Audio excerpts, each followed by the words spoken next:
Bonjour, moi c'est strictement mon activité professionnelle. Qu'est-ce que ça veut dire? Merci. Alors, sur l'assurance de prêt immobilier, je voulais beaucoup indiquer, quand tu as une clause qui dit que tu seras évalué par l'expert de la compagnie et indemnisé qu'à partir du moment où tu ne peux plus exercer aucune activité, vraiment toute profession pouvant être exercée, même à temps partiel, ça c'est une catastrophe. Avoir strictement son activité, c'est mieux, c'est vraiment bien plus intéressant parce qu'au jour du sinistre, on va venir évaluer ta profession. Si tu as les deux genoux qui sont en vrac, et bah effectivement, si tu es carreleur et que tu es censé être à genoux pour poser du carrelage au sol, c'est 100% d'invalidité professionnelle que tu auras. Après, on va regarder le fonctionnel évidemment, mais évidemment, ce sera quand même mieux évalué que si on te dit « Ah oui, d'accord, les deux genoux, c'est ok, donc tu peux plus exercer en tant que carreleur, mais… » Par contre, rien ne t'empêche de faire du télétravail, de faire des cours, de proposer tes services sur un poste réaménagé par ton employeur, etc. Donc, ce type de clause, c'est une catastrophe. Celle-ci, strictement ton activité, c'est mieux. Mais ce n'est pas suffisant. Il faut bien faire attention et distinguer plusieurs choses. Il faut que ton dos et ton psy soient couverts sans condition d'hospitalisation, c'est très important. Il faut que ce soit forfaitaire et pas en fonction de la perte réelle de revenus. Ça, c'est une catastrophe. Il faut faire attention à toutes les clauses que vous avez. Donc, évidemment, en règle générale, il faut vous faire accompagner. Le mieux, c'est de passer par un expert, d'être vraiment sur de l'assurance de prêt immobilier avec quelqu'un qui s'y connaît. Si tu me poses une question sur l'invalidité, je vais savoir y répondre. Si tu me poses une question de comment ça indemnise entre le forfaitaire et l'indemnitaire, je vais y répondre. Contrairement à d'autres où quand tu les appelles, on te dit oui, c'est la même chose.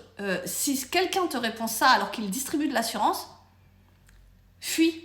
Voilà, il n'y a pas d'autre mot. On ne peut pas te dire que l'indemnitaire et le forfaitaire, c'est la même chose. Et malheureusement, ça arrive.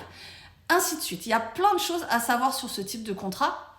Et c'est pour ça que oui, je vous accompagne. Je peux effectivement vous changer vos contrats, regarder, modifier, rajouter les clauses. Mais surtout, moi, je vais regarder ton profil. Je vais regarder ta profession exacte, savoir si tu manipules certains produits, savoir si tu fais plus de 15 000, 20 000, 40 000 km par an à titre professionnel. On va regarder si tu travailles en hauteur, on va regarder si tu fais du sport. Et attention, il y a des sports qui vous paraissent anodins, mais qui sont exclus de certaines garanties, d'accord? Donc il y a des conditions générales de certains contrats qui excluent l'équitation, qui exclut la spéléologie, bon, un peu plus normale. Ça peut être la plongée sous-marine, ça peut être le sky surf, ça peut être plein de choses où vous imaginez que vous êtes couvert alors que pas du tout. Donc faites très attention, l'escalade ça se déclare, plein de sports se déclarent et peuvent être rachetés au moins si vous arrive quelque chose, il n'y a pas de souci. Mais il faut le dire en fait, d'accord? Donc l'équitation, j'en parle souvent parce que c'est quelque chose où les gens s'imaginent que c'est anodin, mais pas du tout, ça peut être une totale exclusion de vos garanties. De la même façon, ta profession, si tu es militaire, pompier, brigade spécialisée, si tu es coursier avec un 2 roues, et donc tu es sur un 2 roues toute la journée, et ainsi de suite, ce sont des risques. Ce sont des risques particuliers, ça s'assure différemment. Donc vraiment, le but, c'est de trouver un contrat sur mesure qui va évaluer toutes les clauses dont je vous parle et que, effectivement, si demain il se passe quelque chose, tu as payé une assurance pour quelque chose, pour vraiment se faire indemniser. L'assurance emprunteur, elle sert à prendre le relais à ta place pour que ton bien immobilier que tu veux, d'accord, tu as négocié le taux, tu as négocié tout ce que tu veux, tu as fait une offre qui a été acceptée, etc. Tu as les clés, tu es content, tu as emménagé, tu as même fait des travaux dedans, tu as refait la peinture qui n'était pas à ton goût.